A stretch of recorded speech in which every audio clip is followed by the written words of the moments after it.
y'all ready to head off the trails? I'm the Cryptid Huntress, Jessica Jones, and I'm ready to take you on a mysterious journey right now. We welcome you to Off the Trails right here on the Spaced Out Radio's YouTube channel. If you guys haven't hit subscribe yet, please do. We would love to have you guys. You guys please follow us on Twitter at Spaced Out Radio, Instagram at Spaced Out Radio Show, and on TikTok at Spaced Out Radio. You guys can find me at thecryptidhuntress.com, and please subscribe to my amazing YouTube channel, The Cryptid Huntress, where I have a daytime show every Wednesday at 1 p.m. Eastern and a remote viewing show every Thursday night at 8 p.m. Eastern. All right, don't miss that. Please subscribe, like all my videos, and share them out. I would really appreciate it. All right, and shout out to Bubblefoot for that amazing intro music. I can't forget about him. That rocks. All right. Oh, and you guys, if you'd like to support what I do, please join my Patreon, The Cryptid Huntress, over there on Patreon. And you can shop with War Woman Goods on Etsy. That's my shop. It really helps me out. Okay. Awesome, you guys. I have a fantastic guest here at Spaced Out Radio again tonight. I have Terry Windell here. Don't forget that right after this show, After Hours has a great program set up for us. So y'all tune in after that, and let's get to our guest tonight. Growing up, Terry Windell spent many summers as a child and teenager on his grandparents' 2,000-acre farm in South Carolina. While there, Terry would often have odd experiences as he walked alone exploring in the woods, most always feeling as if he was being watched or kept track of. Eventually, this led to a definitive experience that left him wondering just exactly who or what was in the woods with him when he would go walking. Terry has been actively investigating Bigfoot in the field with various groups since 2013. In 2018, he co-founded the Carolina Cryptid Field Research organization with David Pardue, and Terry has branched off with a solo project called Rock Hill Bigfoot. Terry's a firm believer that when dealing with the forest people, respect is key. And as long as there's respect between us, there'll be no problems. Well, Terry is my friend and a fellow researcher, and we have lots to discuss tonight. And it's the anniversary. This past week was the anniversary of the portal incident in the meadow, and Terry was one of the witnesses to that portal opening up. So please help me welcome to Spaced Out Radio this evening, Mr. Terry Windell. Hey, Terry. Good evening, Jessica, and your listeners. Terry, thank you so much for being here tonight. I am so tickled that you're joining me. Thank you. We're going to have a ball. I always enjoy being on your show. Thank you so much for having me. We are. I hope your listeners will be interested in some of the things we're going to talk about, because we're going to have some fun, and it's going to get weird. We keep it weird up in here. Okay, that's the whole theme of my show. I go off the rails on Off the Trails, and I keep it weird. Yep. Okay. And Trouble's my middle name. I don't want to leave that out. Okay. Right. Yeah. Well, Terry, you mentioned the 2,000-acre farm that I kind of spent time on. That's it. It's in upstate South Carolina, and pretty much everything you see there in the dark green and in the middle was my family's land or friends of my family's land. So that was basically my playground growing up. Oh my gosh, that is wild. That's a lot of acreage there. So it was huge. There's a probability of high strangeness. There were everything that a Bigfoot could want, for sure. There was 2 or 3 springs, 3 or 4 creeks, one major river that runs through South Carolina. There was cultivated farmland. There was every kind of wildlife, game that you could imagine. So, and there's plenty of cover, plenty of places for them to wander around. And I grew up, every time I go walking in the woods, I would get this feeling that I wasn't by myself. It wasn't like a creepy feeling, like I needed to run scared or anything, but I just get this feeling that if I turned around fast enough, I'd see somebody duck behind a tree or something. And I didn't really know what that was. I was about probably 8, 10 years old. There was no internet. We had these things called books that you had to read. Right. And I had no idea what Bigfoot was. I saw an article in the newspaper about it one time, and it was, the Pacific Northwest, and So you're figuring, yeah, they're out west. They're not here. And there's probably like one or two of them, and they just wander all over the place. Then I saw the Legend of Boggy Creek, and I knew exactly what I was dealing with. And I would hear howls and noises at night, because this is an old farmhouse. There were no screens on the windows. You're upstairs. This is tin roof. Oh gosh. All the bedrooms were heated with wood stoves. Oh, nice. That So sounds at the fun. summertime, you just opened the windows. You had no curtains. You had no screens. Oh, the no curtains. I know. You could hear, well, there was nobody around because we were in the center. At least you didn't think. You didn't think there was anybody peeking in those windows, right? Well, you never know. Looking back on things, I suspect we had some folks that were hanging around. So forest people, perhaps. Yeah. So I never had anything bad happen. Yeah. But it was just, I didn't know what it was. And like I said, I saw the Legend of Boggy Creek. That freaked me out for about 2 years. But I decided I'm not going to be afraid to go in the woods, because they've never hurt me so far. They've had chances if they wanted to, but they haven't. So I got to get over this. I like being in the woods. I enjoy being out and doing stuff outdoors. And so over time, I just got over it. And here I am. And here you are on Spaced Out Radio with the cryptid huntress who goes out in the woods with you to search for Bigfoot and aliens. But we've had some fun experiences. I'll call it fun for lack of a better word, because I don't know what happened in some of these things. Yeah. Well, sometimes I think that sometimes we're not meant to remember some of the experiences that we have out there. I would agree. I think we were talking a little earlier about the portal incident, that we were both there. I was in the middle of the meadow with 3 other people. David Pardue was one of them. Kristen Payton, who's been on your show before, was another one. I saw everything, but I don't have any memory of the guys walking into it or in front of it or anything. And it could have been that I was tied up doing something, looking at a piece of equipment or doing something when all that was going on. But I have no memory of that part. It's just weird. It is odd. I have seen the video of it. We do have video evidence of that happening. And it is the two men, it was Tim and Bob, actually walked up, were guided over to this cube that you and David had seen, and Kristen started filming it. And you could only see it through your thermals or your night vision or whatever, right? I had no night vision. I was eyeball Mark 1. David and I had walked down to the meadow during the daytime. We knew that we were going to be going down there and fanning out. So he and I and I still do it to this day. If I know I'm going to be somewhere, I want to go look around during the daylight and say, okay, that's a tree. That's a rock. I know what that is. That's a bush over here, and kind of get in your head where everything is, because things look different in the day. As you know, things look different in the dark. And I remember we were sitting there. We were supposed to move. We were the last team to go in, and we were supposed to go in a little further than we did. But there's a marsh kind of right there as you go in and make the turn to hook into the meadow, a swampy little area. And we heard something in there. We couldn't tell quite what it was. And we got on the radio and called in and said, hey guys, it's team 2. Can we take a minute here? We're going to pause at the entrance where the swamp is. We think we heard something, or we heard something. We want to take a minute and see what it is. Is that okay? And they said, yeah, that's, hold there and report back in. Through the course of about the next 15 or 20 minutes, we figured out it was probably a beaver or a muskrat. There's beavers. Ask me how I know. Yeah. I've been scared to death by one hitting its tail on the water. That's what we heard. Yeah. And then we actually did get a hit. Kristen got a hit on her thermal of something up in a tree, but it was small. It was not anything human size or larger.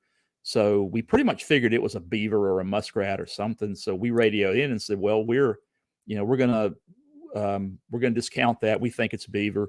Hadn't had anything else happen. But since we're here, we still got eyes on the other team that we're supposed to be overwatch for, and they can still see the other team around the other way. So we're in good position. Can we just hold here? And they said, yeah, sure, no problem. So we kind of sat down. We had some, camp stools or little small things you sit on. Small things can be a big creature comfort when you're out doing things like this. And so we all kind of sat down with our backs to each other, and everybody was watching one cardinal point on the compass. And we sat there for a little while, and I'm looking around. And of course, again, I got no night vision. So I'm just looking at dark. It was a beautiful night. I remember that. And I hear David Pardue, who's sitting next to me, who's looking through his thermal, go, "What is that square thing out there?" And it didn't dawn on me what he had said at first. And I just kind of kept on looking around a little bit, and I hear him say again, "What is that square thing out there?" And at that point, it dawned on me what he had said, and my brain kicked in, and I went, wait a minute. We were down here today. There is no square thing where he's looking. Right. There's It's an no open square field. thing in this entire meadow. That's right. So I leaned over to him and kind of whispered, "What you got, man?" He said, "I don't know, but it's getting bigger. It's a square. It's a cube. I don't know what this is. I've never seen anything like it." Kristen, who was sitting beside of him, who had the next generation better night gear stuff. Kristen's got all the good tech. I tell She you. does. She's a techie. Oh yeah. She said, "Well, point me where you're looking," because she had the better gear, and hers would record. David either had forgotten to put a card in, or something had happened. So she had the only night vision in our group that could record. So he got her situated on what it was. And so she's looking at the same thing he is. And I'm looking over both their shoulders, and I'm sitting there looking at this thing thinking, what in the heck is this? This shouldn't be here. I've never seen anything like this. And it was large. It was big. I mean, you could have driven a truck through this thing. And we hear from the radio, the other team go, "Okay, we're coming down." And we're like, okay. So they get into the meadow, and they caught radio in and go, "All right, walk us in on it." And it's like, okay. Yeah. So David and Kristen, between the two of them, were going, "Okay, now turn to your left. No, your other left. Okay, walk 20 yards, stop." And we're walking them into where the thing was. Then it got really weird. Once they got close to it, it closed down, and it reappeared somewhere else, a little very further strange. away. Very and at strange. that point, I almost had to make the Scooby-Doo noise, because my brain is spinning at that point. I got nothing. So from there on, they, this went on for a little while longer. They actually got, I don't know if they went into it or if they were in front of it and their heat signatures were masked somehow. I don't know. And truly at this point, like I said, I don't have a real good memory of this. But I know from speaking with you and other people at the debrief that night, they appeared to disappear for a moment. So go figure. I don't know. Now it was their heat signatures disappeared. Yeah. It was completely dark out there. And I actually saw the video. Okay. So Trey Hudson, the head of ASOG, whenever that team that we were out there with, he, when he does presentations, he gives presentations all over the country now and stuff on all this stuff that we've experienced out there. And he showed that video, and I just saw it. It wasn't that long ago. I guess it was in May. Perhaps of last year, or June. It was June because it was my son's birthday weekend. Yeah. So, but I did get to see the video that he shows on his presentations, and they clearly disappeared. Their heat signatures just disappear off the screen. So how do you explain that? Into that cube. And Benjamin, it was a cube, not a square. It looked like a square at first, but then it turned into kind of a cube. Right. As it progressed, you could tell it had depth. Now, Yeah. this is weird because the people that I have talked with who have seen portals, they tended to be more round from their Hmm. descriptions, and they would be kind of, um, I don't know, wispy around the edges or something, or they were had a colored tint to them. I didn't see any of that with this, and this was not round. This was a whole different thing. So I don't know what we saw. The portal is the closest thing the closest term that I can think that fits with this. So for right now, that's what I'm going to call it because I don't know what else to call it. Yeah. I'm looking in here. I actually have a picture of it. And I forgot to pull it up tonight. So it was the picture out of Trey's book, actually, that he shows. Uh-huh. He put it on Facebook not too long ago, and I forgot to pull it up. Now I will put that picture on my social media tonight after our show. So if anybody's interested, y'all go to the Cryptid Huntress, probably on Instagram, and I'll put that picture on there because you can clearly see a cube. It's a square, and then Yeah. two heat signatures of human bodies in front of it. You Yeah. can see the line of it. I mean, it is sharp and clear, Yeah. and the fact that it moved, that it would shut down or shrink and then move when they tried to get closer to it. I don't Wow. know. Like I said, portal's about the only thing that I can think of that fits, so that's what I'm going to call it. Yeah, we call it a portal because we didn't know what else to call it. And Yeah. and Digger Dog, that's right. That could be a part of the missing 411. Mhm. All of the missing people that disappear out of, I guess, national parks and forests and woods and things like that. Maybe they are going into these cubes because you couldn't see it with your naked eye, only Yeah. through the thermal imaging devices. Yeah, I've heard stories of people that one of the guys we know, I'm not going to call his name, but he was talking about he had walked into something on a road, walking down a road in another area, another one of these areas of weirdness. He had people behind him, and he all of a sudden he felt a temperature change, and he said it was like walking through a plastic membrane, and Wow. then he noticed the sound was changing around him and it was getting sort of darker ahead of him. He stopped and turned around, and he could still see the people behind him, but he said it became really evident really quickly they couldn't see him, and Wow. they were kind of panicking, like, where did he go? He was right in front of us. Where did he go? And he could hear them. I think, if I remember correctly, he could hear them, but they could not hear him. And about that time, he decided, okay, I'm not sticking around here because I don't know what's going on. So he just retraced his steps really fast. And he said it was like he popped through another membrane again, and there he was. Yeah. Again, I got nothing there. I don't know what that could be. So yes, absolutely. A lot of the missing 411 stuff, that could well be. Um, who knows? Yeah. There's more going on here than we know about. Um, who There knows? is, and we're just Bigfoot field researchers, Terry.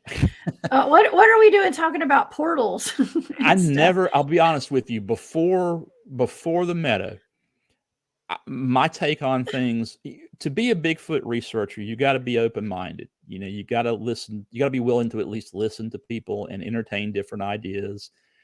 If you can't do that, you can't really be objective, and you're no good.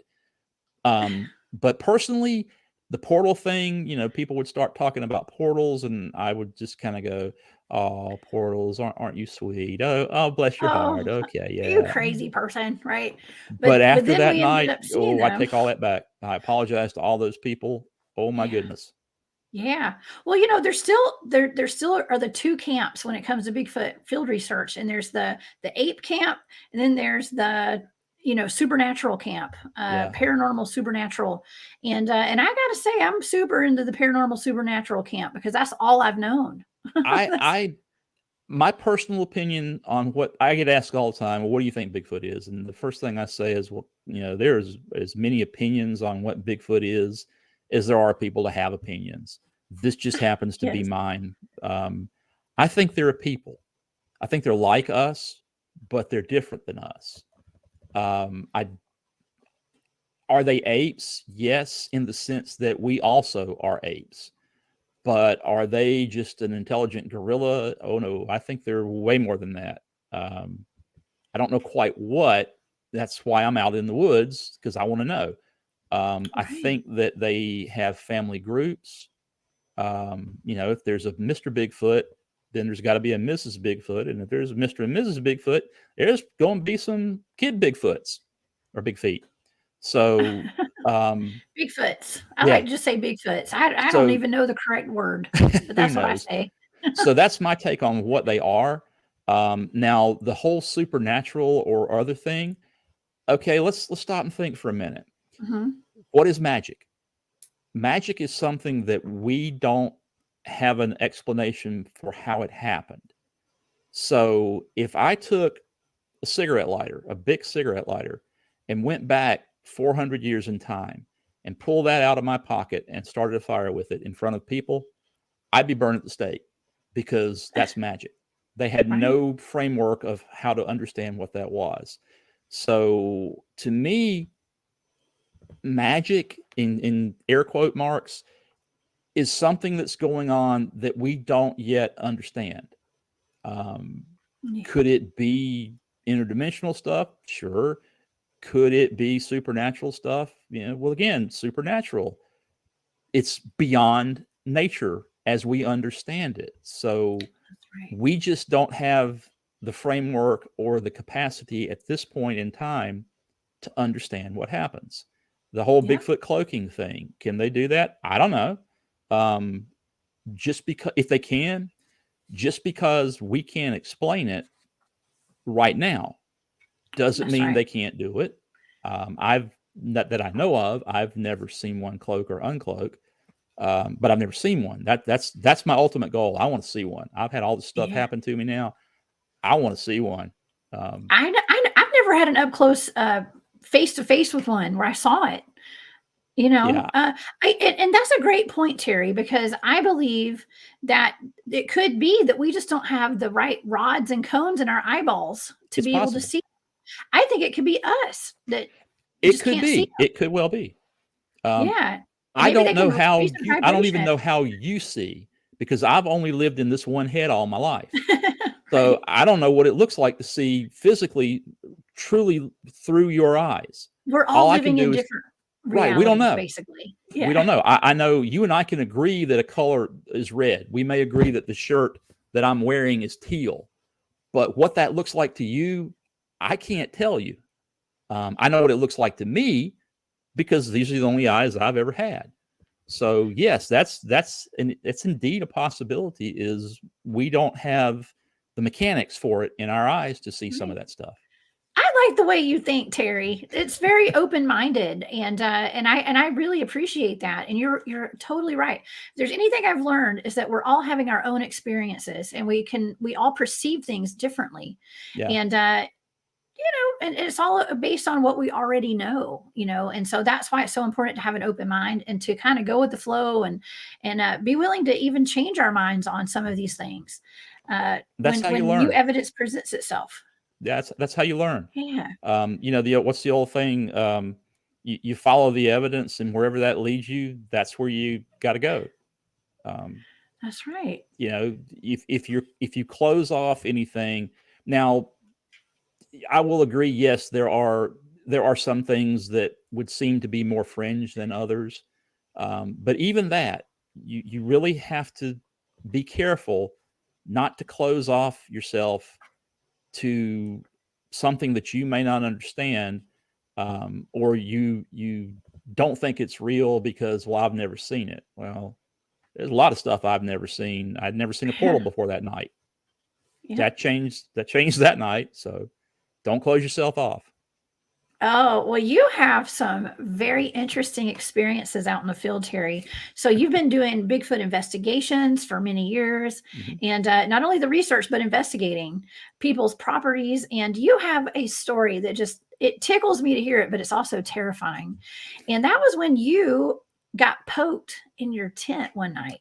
Oh I would yeah, love to hear that story tonight. If you the if you tent wouldn't mind poker. telling us. Sure. Let me do this right quick. I can let me find it. I have a little tent um, that I backpack with me.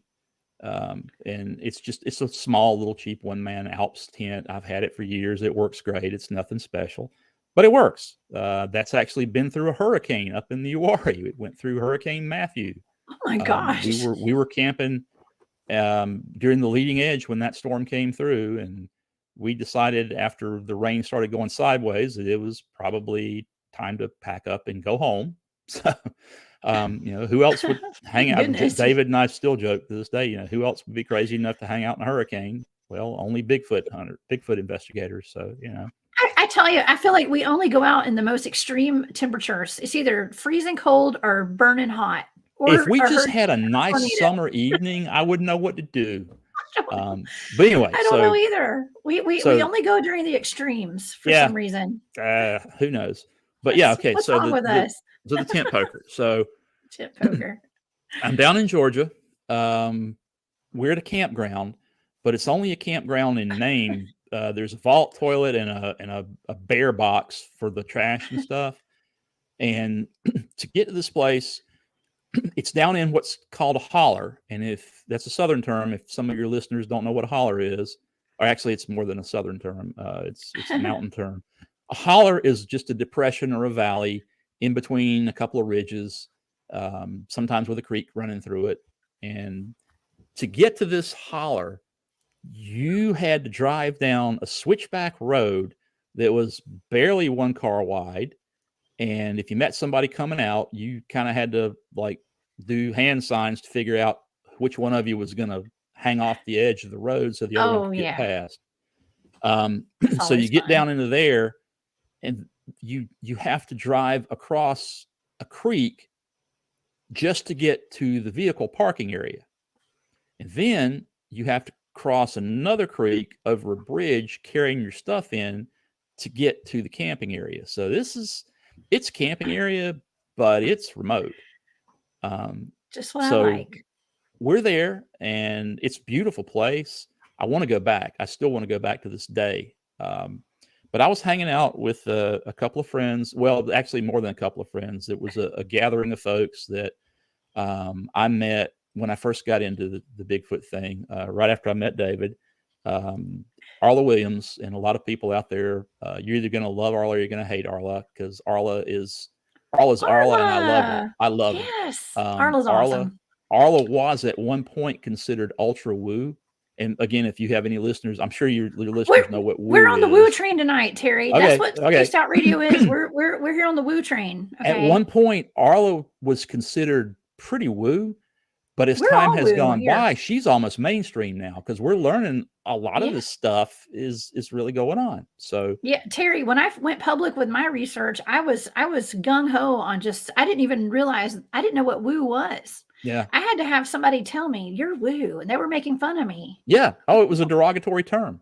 The woo, the flute players, they get out and dance around the fire. And now I think the people who make fun of the woo are stranger than me. Okay. I think they're scared. Again, I think they're scared. They're just scared that they're going to learn something, or they're going to find out that something really is true that frightens them. Yeah, well, it challenges their beliefs. It does. It forces people to get out of their 3D matrix reality, and not force, but encourages them. And that that's can be uncomfortable. It is uncomfortable sometimes. I've learned to live in an uncomfortable state. Yeah. Okay. Yeah. That's what I do. So anyway, I've hung out with Arla and these folks for a good while. And they're nice people, and we get together every once in a while. So I've been around Arla, and let me preface this.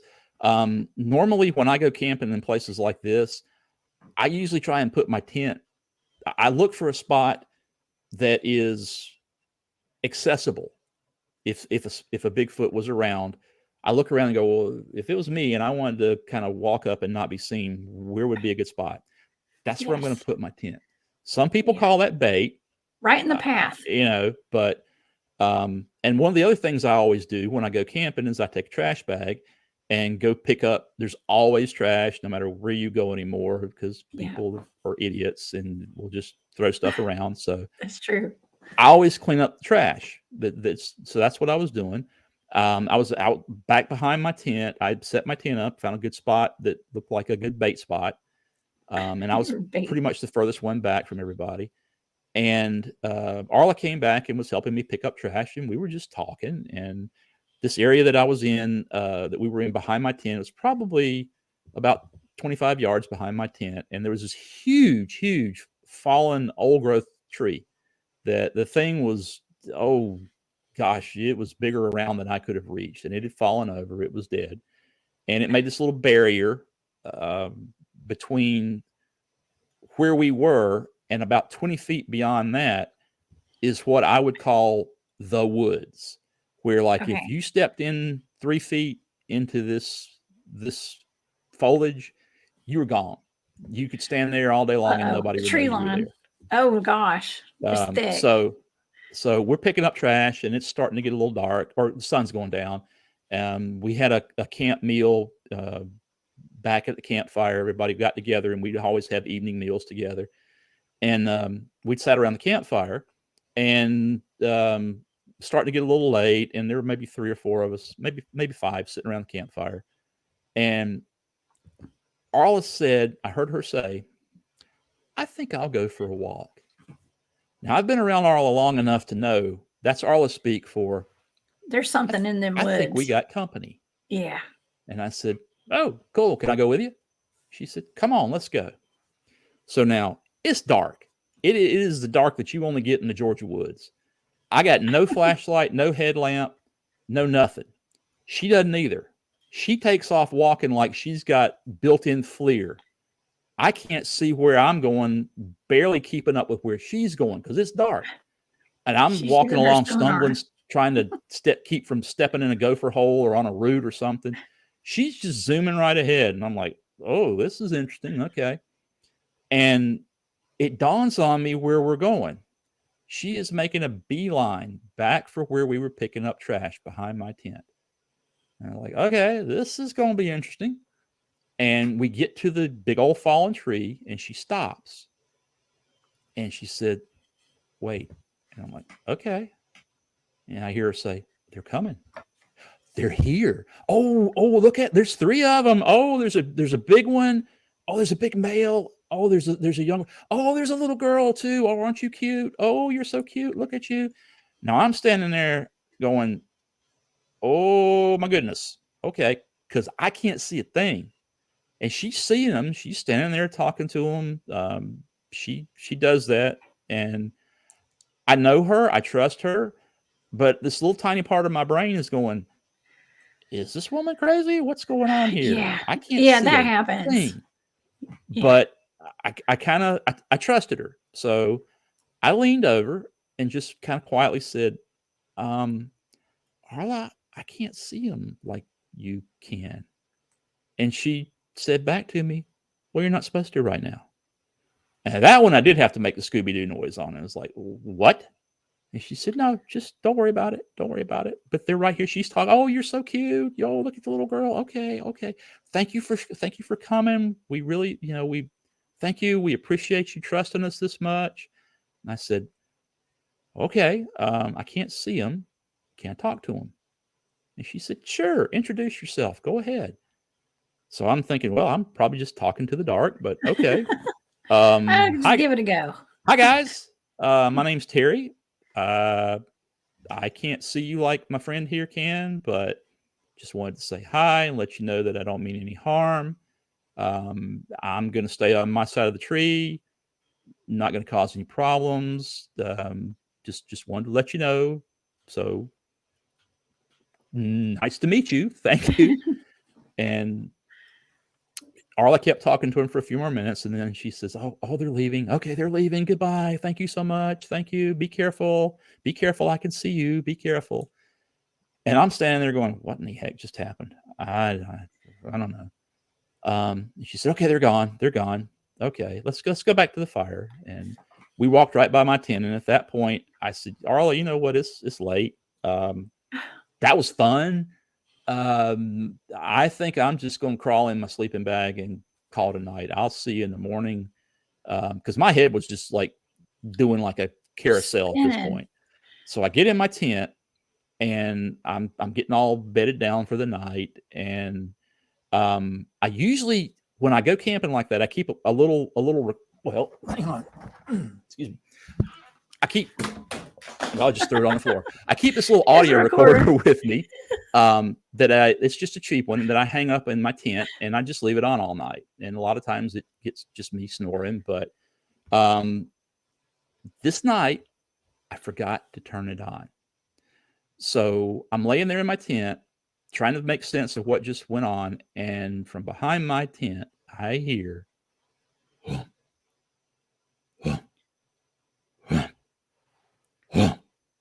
and it's getting closer. And it is something big on 2 feet. I've heard squirrels jump around that sounds like there's something on 2 feet. I have never heard anything like this. It was huge and it was on 2 feet and it's walking up behind my tent. And I'm laying in there thinking, holy crap. There's a Bigfoot walking up behind my tent. What in the heck am I going to do here? And he gets to the edge of the tent and he stops. And I can hear him outside the tent. And I'm laying in there going, oh, what am I going to do? What am I going to do? I'm laying here. Is he going to like tear through the tent and eat my face off or wrap me up in the tent, carry me off through over his shoulder? What's he going to do? What's he going to do? What am I going to do? And from behind my tent, I hear just like this huge sigh, like, what am I going to do with this one? So I'm laying there and my brain is just spinning and I'm thinking, what the heck am I going to do? What am I going to do? What's he going to do? And then it dawns on me, well, Terry, he's not doing anything. He's just standing there. And there's nothing I can do. At this point, I'm at the mercy of whatever happens. So I might as well just accept it and get over it. And at that point, I feel coming through my tent wall a finger about as big as my 2 fingers poke right into my shoulder. And I sleep on my side in that small tent, so I'm right on the edge of the tent. And it's like, holy crap, Bigfoot's poking me in the shoulder. Bigfoot's poking me in the shoulder. This is so cool. He's not hurting me. He's poking me in the shoulder. This is cool. I can't wait to tell everybody. This is so cool. And about that time, the finger goes whoop, back out. And then he's just gone. I don't hear him walk off. Nothing. He's just gone. Now, for those people out there who might be saying, it was a dog or a stick or somebody was playing a joke. No. I could feel the nail on the tip of the finger. Oh, this was not a dog's nose. This was not a stick. This was a finger poking me through the tent wall in the shoulder. Oh my gosh. So at that point, it was like, oh, this is so cool. All right, he's gone. This is great. I went to sleep. I slept through the whole night. I came tearing out of my tent the next morning, like, oh, you guys aren't going to believe this. Let me tell you, there's people sitting around the fire. I got to tell you about this. This is so cool. I did go out behind my tent and checked around a little bit to see if I could find any prints or any evidence of anything. We were on Georgia hardpack clay with pine needles on top, so there's nothing. I stomped, I jumped. I tried everything I could to sound like what I heard. If Andre the Giant had strapped cinder blocks on his feet and had stomped, that was close to it. I couldn't do it. So, and did you hear it leave? Did you hear it walk away? Never heard a thing. It was that's weird, gone. Right? That's just odd. Gone. And I've had that happen to me before. That seems to be something they can just do however they do it. I don't know if they're just that stealthy and sneak off. I don't know. But, for all the noise that he made coming up, and I say he because you just got this feeling it was massive. You can sort of, it's like you could feel a presence, and it was huge. So that was up until this latest story that I got. That was the pinnacle of all my Bigfootdom. Now, this is a great question. We have a question. Did you check your tent for a fingerprint? I did. Yeah. They supposedly they have oily skin a lot of times. Mm-hmm. I got out, I looked around. I mean, I wanted to find something. I wanted to find some kind of evidence that I could point to and say, yes, it was physically here. There's nothing. There was absolutely nothing. The leaves weren't disturbed. The pine needles weren't disturbed. I mean, there was just nothing. So wow. Again, this is like the portal. How does that happen? I don't know. But and it truly, if I hadn't been there for it to happen to me, and I was telling me this, I wouldn't believe me either. So you don't hurt my feelings if you don't believe me. It makes no difference, but it happened. Yeah. The Matt Geek, he was wanting to know, or he's saying like maybe next time put a trail cam up aimed at your tent. And that's something that our team does when we're out there. A lot of times we do, especially when I'm up with my ERG team. Yep. We put cameras everywhere at night, and we've caught a lot of strange things on those cameras, like orbs floating around our tents. I've gotten orbs before, but honestly, I quit doing trail cams because I kind of look at trail cams as Bigfoot repellent. A guy that hangs out with David and myself, we're used to a lot. His name's Matt. He actually did an experiment. He's an audio, he's a musician, but he's also really good at acoustics and audio engineering. He made a chamber out of a bucket and noise isolation foam, and tried different trail cams he put them in there to see if they made noise. Most electronics make noises that we can't hear. It's out of our hearing range.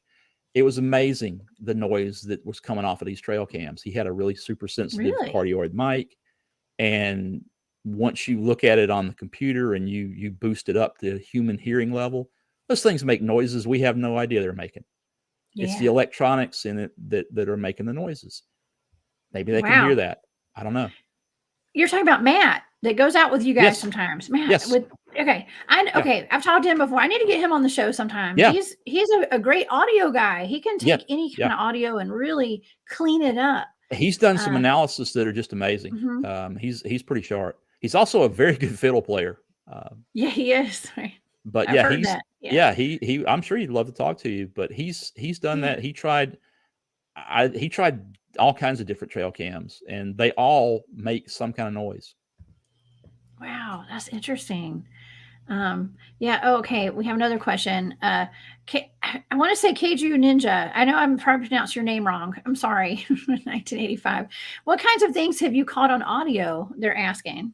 I have not gotten a whole lot on audio.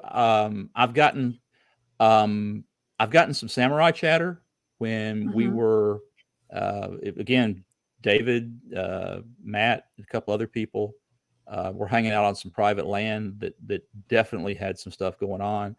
I heard samurai chatter. It was so perfect that I thought it was David and one of the other guys in David's truck playing a recording, just kind of like, here, let's listen to this.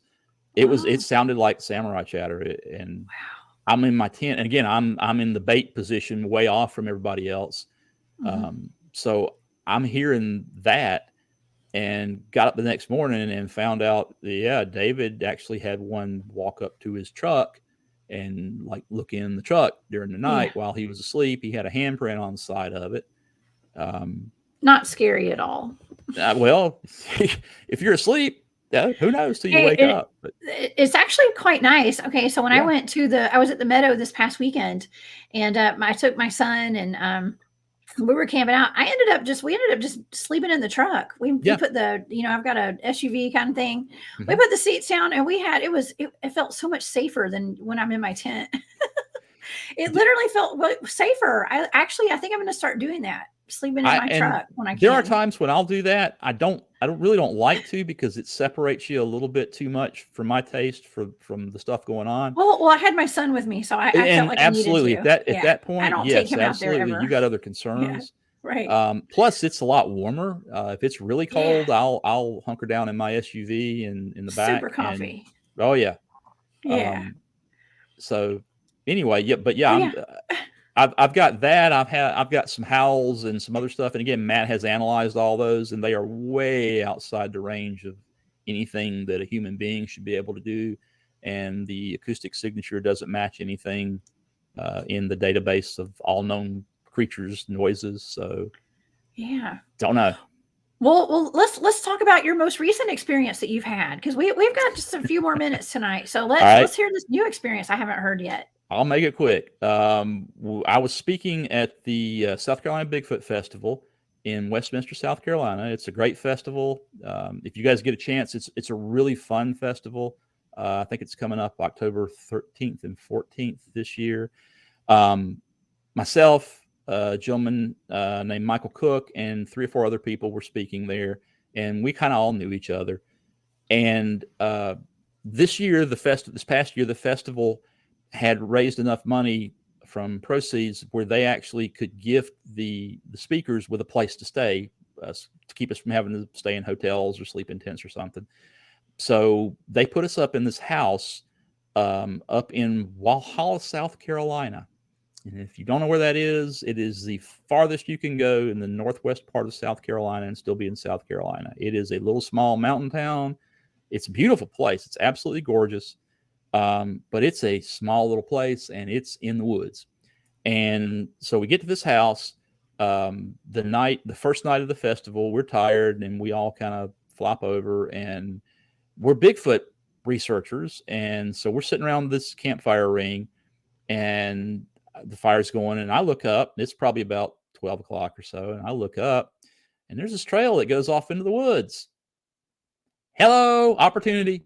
So the people are talking behind me, and I said, guys, there's a trail over there. I'm going to go for a walk. Anybody want to come? You're welcome, but I'm going to go for a walk. Now I got no night vision. Again, no flashlight, no nothing. I'm just walking in the woods in the dark. And from behind me, I hear my buddy Michael say, well, Terry is clearly crazy, but I'm going with him. So he comes along with me. We walk down this trail. We get beyond where we're in direct sight of the house. You can still get some fire, because I had a big fire in the fire ring. You could see a little bit of the light filtering through. It's a warm night. The moon is coming up, but it's dark. There's like light blacks and dark blacks and some grays, and you're getting a little of the moonlight coming through the trees. We walk into this trail, and we get to a point where we can see that the trail dips and then comes back up on the other side.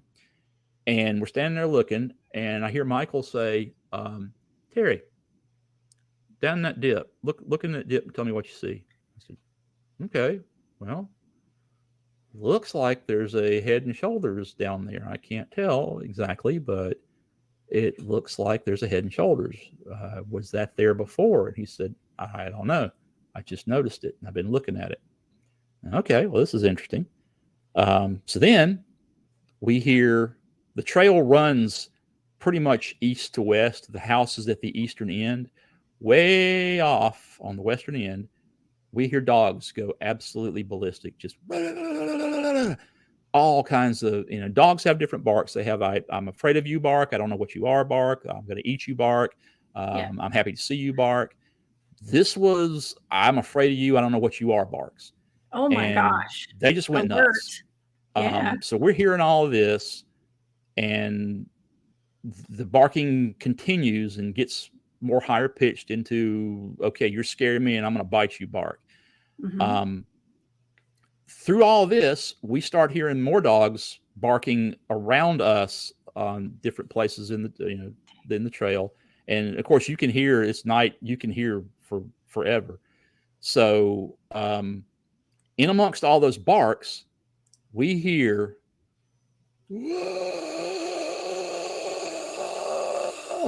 the longest, loudest bellow. Oh my God. That no human could do this. We don't have the lungs. Well, at this point, Michael and I both know what this is. So we're standing there. We turn into little girls in the woods. We're giggling and jumping around. Dude, that was a squatch. That was a squatch. I know what that is. That was a squatch. This is so cool. It was So Sasquatch. So we're sitting there listening. The dog barks keep coming further. The dog barks start behind us as well from the eastern end. It's the same thing. We hear all this racket going on, and I hear Michael say, Terry, there's a tree, 2 trees, about 25 yards in front of us over on the left. Look over in between. There's a large tree and a small tree. Do you see anything over there? What do you see? I looked over and I said, can't really tell. Looks like there's a shadow in there too. I don't think that was there before, but it looks like a shadow. So we're standing there. The dog barks keep going. They get to this pitch. We hear all this stuff going on around us. Then the dog barks get really high behind us. And from the other end of the trail, back down to the west, you hear what sounds like a woman screaming louder and longer than any human woman could scream. I've heard and that everything before. stops. Everything stops. All the animal And noises, crickets, everything. birds, chirping. And I looked at, well, the dog barks, everything.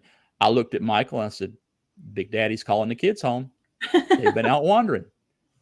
I've seen that happen before. I said, we're pretty much, I bet you we're done for the evening. We can hang a little longer, but I bet you we're done for the evening. And we went back.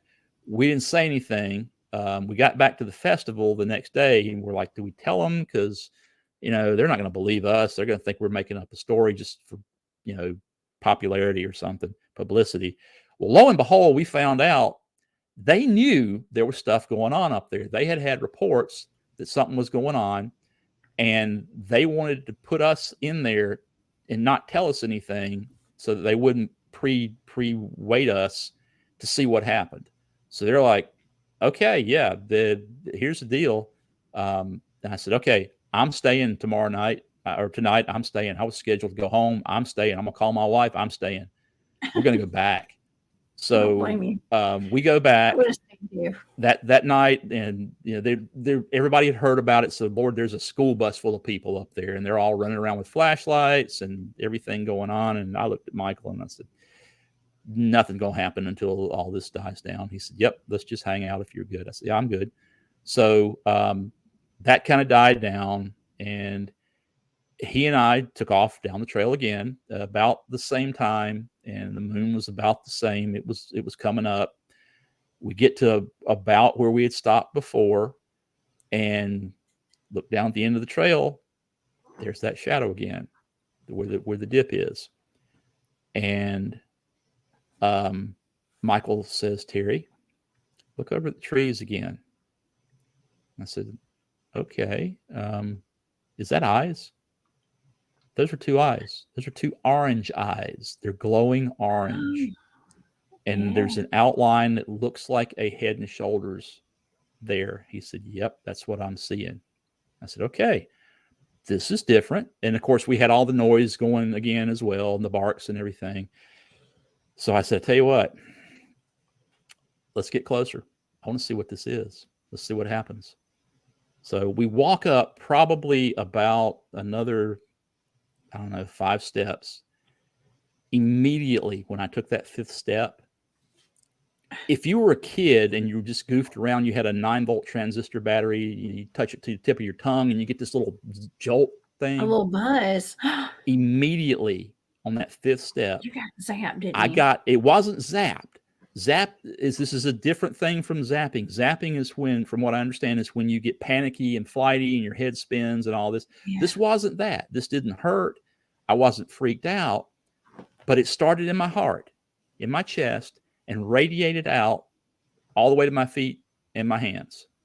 And I just stood there for a second and I said, Michael, something's going on. This is weird. I got something going on I've never felt before in my life when we're doing this. And I don't know what this is. And from behind me or beside me, I hear him say, electricity.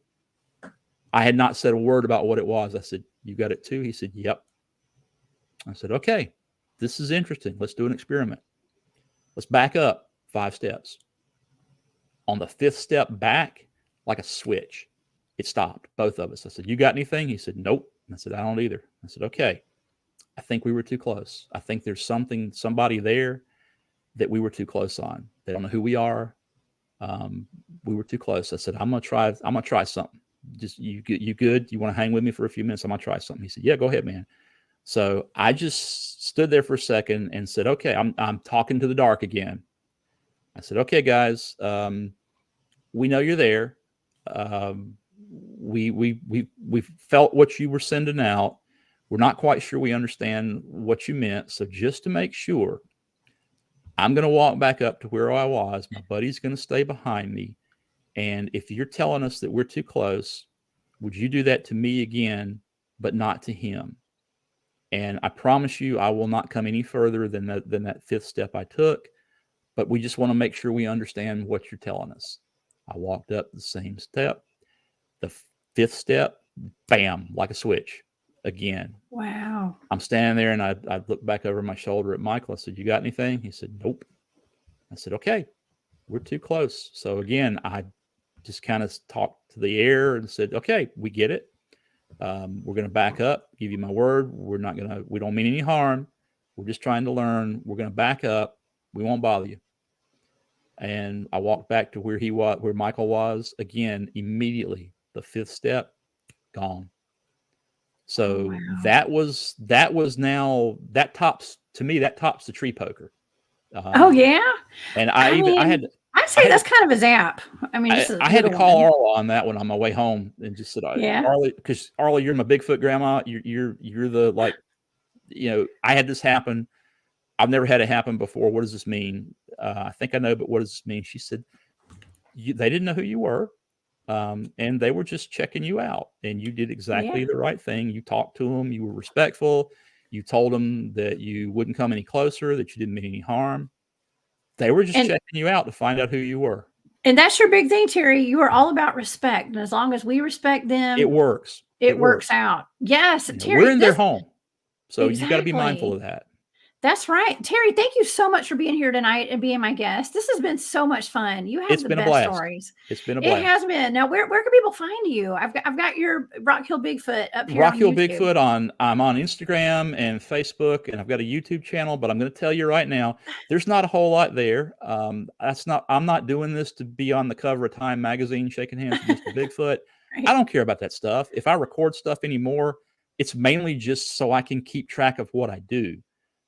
There's a few things there, and I'll put a few things more up as we go after I get my wife's yoga webpage done that we've been working on. But you can find me there. You can message me. I check it every so often, and I'm happy to talk to people about Bigfoot. I just talked to a guy today that called out of the blue that saw me in Westminster and was in town. So amazing. Yeah. Well, Terry, please come back and be my guest again sometime. And anytime. I'm going to see you out in the meadow soon, I hope. As soon as that weather is not extreme. Yeah. Yeah. When it warms up a little bit. Yes. I want to get back down there because that's another one I want to go and just like, okay, what did I see and what happened? Yes, we're going to meet there again. Terry, have a wonderful night. Thank you so much for being here, and I will see you soon. Okay. You do the same. I enjoyed it. All right. Thank you, Terry. All right. Bye. Man, that was awesome. I just love Terry. He's one of my teammates, y'all. So don't forget that right after this show, After Hours has a huge, incredible journey to take you guys on for the next 3 hours. Next time on Off the Trails, my guest is author D.A. Roberts. We're going to be talking about Dogman and the Dogman origins. I can't wait. But for now, I'm the Cryptid Huntress, Jessica Jones. I'm headed off the trails. I will see y'all next time. Y'all have a good night. Bye.